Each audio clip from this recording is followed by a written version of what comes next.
Welcome to another video on Pax Renaissance. Today we'll be teaching you how to play the game. We'll be teaching you what do the cards do, what do the kingdoms do, and how to win the game. Now I'll leave it to my dad to explain some more. Hello everybody. In Pax Renaissance 2nd editions, we play as wealthy merchants of the Renaissance. During the game, we will be earning money and use our wealth to buy influence with important characters or events of this period, represented by the cards. We will be using the cards to build out our own tableaus. And we will be using the cards' abilities to influence the map status. In particular, we will be gaining control of kingdoms, or we will be changing the tokens on the map in order to set up the conditions for us to achieve one of the 5 victory conditions in the game, which we will explain later. I just want to give you an introduction to the map, to what you see on the map. Here on the bottom we have the market, where we can purchase the cards we will be using to drive our game. The map represents the 10 kingdoms that we will try to control or influence. The victory conditions are here on the side. There is a 5th as well, which is the default victory condition. The tokens you see on the map, they all belong to the kingdoms. The knights and rooks, they are military forces. There are ships, we will show up later, which are corsairs or pirates, which disrupt trade. And they come in 3 different colors, representing the 3 main religions in the game. Yellow for Catholic, green for Muslim, and red for Christian Orthodox or Reformist. The only tokens which are directly controlled by the players are the small pawns, which come in player colors, and they represent our trade concessions, which are our main way to gain income during the game, and we will look at that later as we talk of the trade fair operation. During your turn, there are many actions that you could do, but you're only able to do 2 of them per go. The first action would be buying cards from the market. In this, you would look at the amount of coins that you can and see which cards you can buy. There is the top of the market and the bottom of the market, other known as west and east. If I wanted to purchase on the bottom, I would just place my coins here. This card would be 1. If I placed here, this card would be 2, 3, 4, and so on. When I decide to buy a card, for example this card, I would put it directly into my hand. As another action, I could play the card from my hand and do its one-off action, which we will explain later. Another action that you can do after that is sell a card. You can either sell a card from your hand or from your tableau for 2 florins each. Next of all, you can do your tableau ops. So let's say I had some more cards here, like this. I could choose to do tableau ops east and do all my cards on the east side. I could do 1 action per card. For example, I could do an inquisitor, and a siege action over here, but only once per each card. Then there's the trade fair. This trade fair, you could do it either on the west or the east.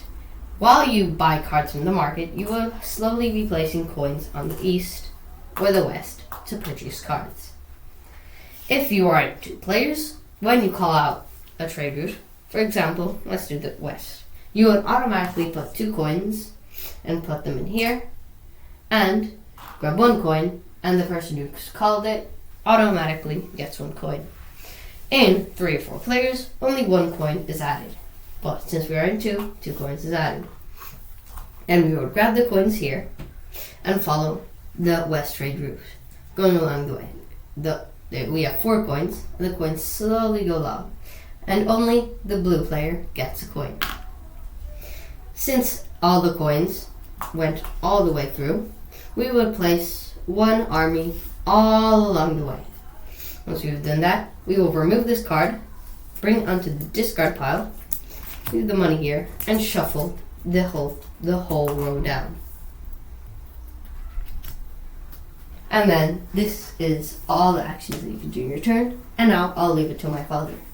Thank you so much. There is just one accuracy about the trade operation. So when you are in 2 players, you add 2 coins from the bank, and you take one coin. Whoever called the operation takes one coin from this pile. You don't take an extra coin from the bank. And something I would like to add on the topic of trade operations is that at the start of the game, the trade routes are set in a certain way. The western starts from Trebizond and goes all the way around the map to the Holy Roman Empire. The eastern starts from Tana and goes to the Red Sea, to the Mamluk Kingdom. But there are cards during the game, there are cards which allow you to shift the trade routes. For example, this card here, which would be able to switch the trade route onto the Spice Islands. This would mean that you would remove this and place it here. So from now on, the west trade route would go from here all the way down to here. Now, I'll leave it to my father to explain some more things. Very good, thank you so much. So I will go through the actions and card abilities delivered by the cards, which are really the engine that drives the game. In order to do that, I will follow in order the player aid, official player aid included in the game. However, for our own games, we usually follow as a reminder an unofficial player aid that a fellow gamer published on Boardgame Geek, and we will add the link in the video description. So, starting from the one-off actions, most of the cards have a special action that can be used the moment they are played. One of the actions is the trade shift, which my son showed earlier. Allows you to swap the way a trade runs through the map, and so shift the profitability across different regions of the map.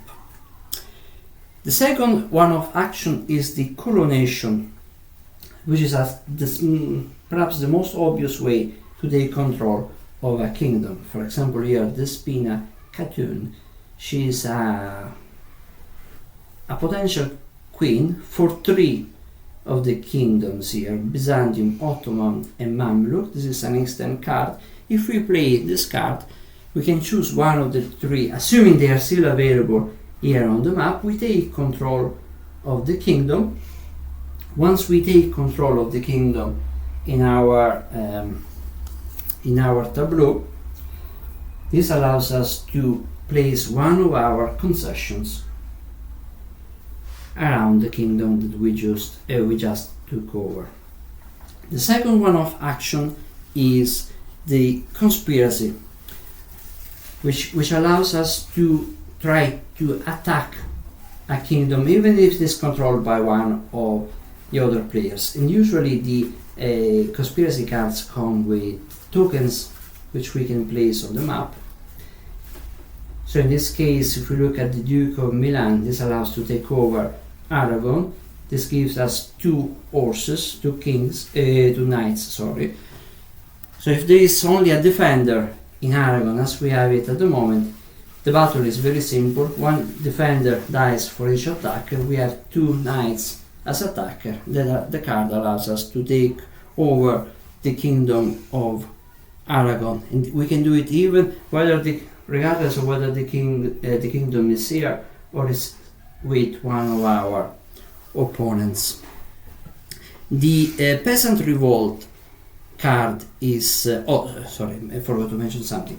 The conspiracy card, as attackers, also considers whatever pirates are bordering the kingdom we want to attack. It also considers whatever tokens are repressed, whatever military tokens are repressed on the cards, and we will look at later how we repress military tokens. The Peasant Revolt is a different type of attack. It considers as attackers the repressed pawns which may be on the map, on the kingdom, and any of our pawns that are bordering the kingdom as well that we are trying to attack. The Crusade is the final type of attack, one-off action. It is a general term for a religious war. It can be used for any of the 3 religions. When using a crusade, when we are attacking a kingdom, we can use any of the bordering knights of the card we want to use to attack. For example, if I'm using a reformation, which is a type of religious war, this card allows me to use it in any of the kingdom in the east, and this is a card which allows us to attack as the reformist Christians. If there is a knight here in Hungary, I could use this red knight plus the one that is provided to us by the card for attacking Byzantium. I have two attackers. There is one defender in Byzantium. One attacker and one defender die. We are able to take over the kingdom. The special thing about religious wars is that when they happen, they allow us to convert the kingdom into a theocracy. At the start of the game, there are only two theocracies in the game. They are shown by a religious symbol. You have the Papal State, which are Catholic, and Mamluk, which is Muslim. If we successfully run a religious war against one of the kingdoms, we turn that kingdom into a theocracy. For example, Byzantium, in the example I just provided, will become a Christian Orthodox theocracy, and this has an effect for one of the victory conditions. The final one-off action I want to mention is the apostasy. Many of the cards come in with religious icons attached to themselves. For example, this Mamluk card here, this is a card associated with Islam, and it's also a card which provides an apostasy action. If I use this card, this means that any player who have in their tableau cards from both the religions represented on the apostasy icon, in this case the Christian Orthodox and the Muslim religion, they lose all of their cards which have those two symbols. If you have symbols of just one or the others, you don't have any effect. So this can be a very powerful card to get rid of important cards which your opponents are holding. And this is all in terms of the one-off actions which you can use when you play a card. Each card, most of the cards also come from card abilities, built-in card abilities, which you can use during your tableau action. So when you use the tableau operation, you can run a card, one ability from each of the cards in that side of the tableau that you choose to run. These are in order: the Inquisitor action, which allows you to move a bishop across the cards. So the bishop, actually, this is something I didn't mention earlier. Some cards allow you to place, we show this example, we're allowed to place a religious agent on any other card. So for example, the Safavids, that allows to place, this allows to run a jihad one-off action, but also to place a green bishop in any card which is either in Byzantium or in the east. So if I play this card, I may place a bishop in an east card.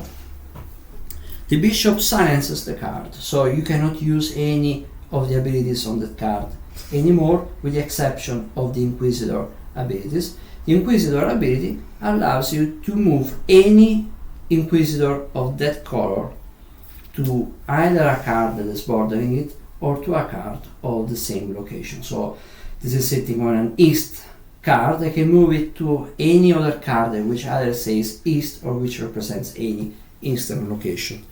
The second card ability is the Commerce action, which is very simple. They either come in the eastern or western faction, and they allow you to take one florin from the respective row of the market. Next action is the Behead action. For example, here the Brother of St. Mark, that allows you to get rid of a card which is in the same location, so either the Holy Roman Empire or any card which says the East. This can be used to remove kingdom cards as well, but in that case you beheading card, the card you have been using to trigger the behead ability, is removed as well. The tax ability allows to tax a concession bordering the location of the card, which is triggering the ability. The owner of the pawn can decide to either pay a florin or to have their pawn repressed if they cannot or don't want to pay a florin. The florin goes to the bank. The repress ability allows to repress any token, well, at least any token which is shown on the repressed token. For example, the agents of Ducagini allow to repress either a pawn or a rook in the Ottoman kingdom. That allows us to repress one token from the kingdom and to earn one coin from the bank, from China. All of those repressed tokens can then be used to attack those kingdoms either with a conspiracy or with a peasant revolt, one-off card. Then there is the vote ability. This is like commerce marked either with east or west. This can be used to take over one kingdom which is already owned by by one player. It cannot be a kingdom which is sitting here on the map. If we have a majority of pawns around the kingdom, we can take it over, or if it is our own kingdom, we can switch it to its republic side, and the republic side is useful for one of the victory conditions.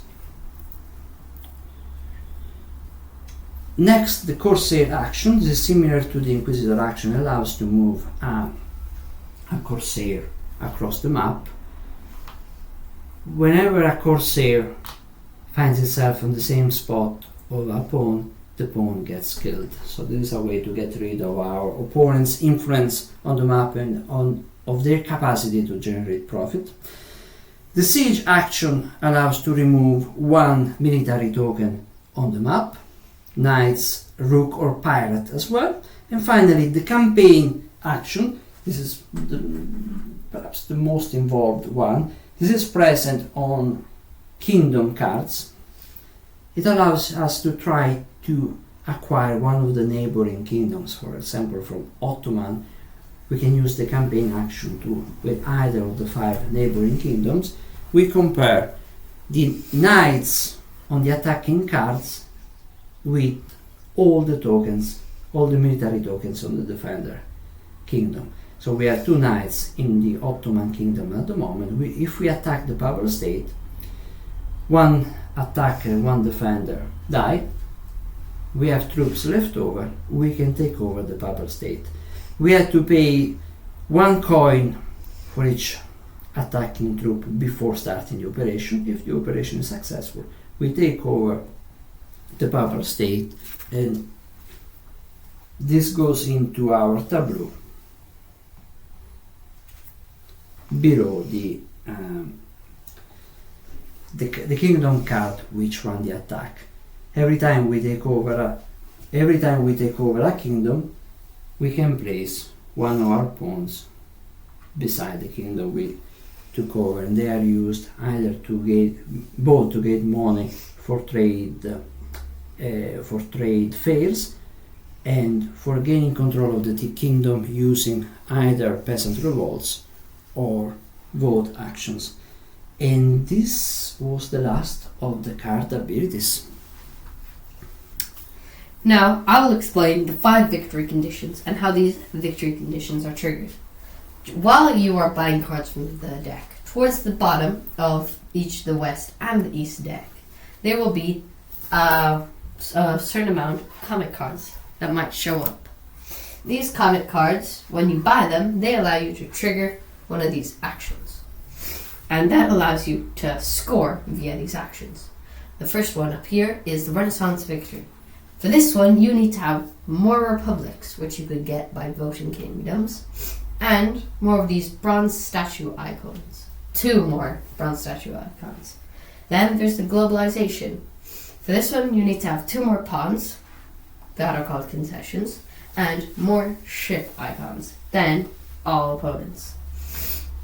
Then, for the Imperial Victory, you need to have 2 more king cards than any other opponent. And then there is the Holy Victory, which is the most complicated and the least scored victory. For this one, you need to have the most religious icons of the bishops. The most prominent religion would be the one with the most bishops and the one with the most concessions. So if that would be an Orthodox Catholic, it would be the dominant thing because it would have most prominence over all the other religions. And it would need to have more armies than both the other religions combined. And then there's default victory. If nobody is able to score any of these, or none of these are scored, the people with the most marble statues, for example, the one on this card, wins. And thank you for watching the video. Oh, sorry, I just forgot to mention something. This reminded me when you were talking about the Renaissance victory, you need to have more republics than your opponents. I forgot to mention that the way to gain republics is not just by using the board operations, but even by using either a conspiracy or a peasant revolt or a religious war against a kingdom that you already control. So if you can attack your own kingdom that's named as strawman attack in the game and flip it to its republic side. So anyways, I hope you enjoyed the video. I hope you liked it, and please consider subscribing, and goodbye. Thank you, goodbye.